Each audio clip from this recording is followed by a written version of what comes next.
Mula sa'yo, ito na. Magsisisi kayo.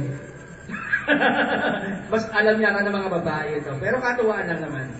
Top 3 favorite songs ni Nenet. Ito siyempre, may kinalaman sa secular o Christian faith. Okay? Secular o Christian songs, top 3 favorites ni Nenet. Go. 3 seconds to answer, please. Power of Love. Power of Love. Okay, Celine Dion, ano? Okay, hula lang po yun, mga kaibigan. Okay lang po yun. Pwedeng nandito yun, ano?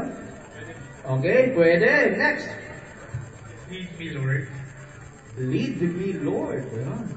Sino pa sikat yan? Si Gary.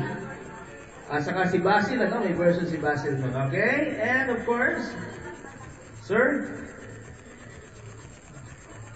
Shout for Joy. Shout for Joy. Gary B. Si Miss Nenet ba? Talagang favorite niya si Gary? Sa mga music, ano? Medyo paborito mo rin, ano? Oo. Sino bang Lord's hindi? Prayer. Lord's Prayer. Siyempre, kahit hindi Christian, ano? Kinakanta yan, ano? Our Father, who art in heaven. Gusto kong ipakanta sa inyo lahat, kaya lang nasayang ang oras natin. Kukulangin tayo kasi walang tumama. Bibigyan ko kayo ng clue. Ang isa doon ay nagsisimula ang first word sa Y. Yung pangalawa sa letter M at yung pangatlo sa letter G.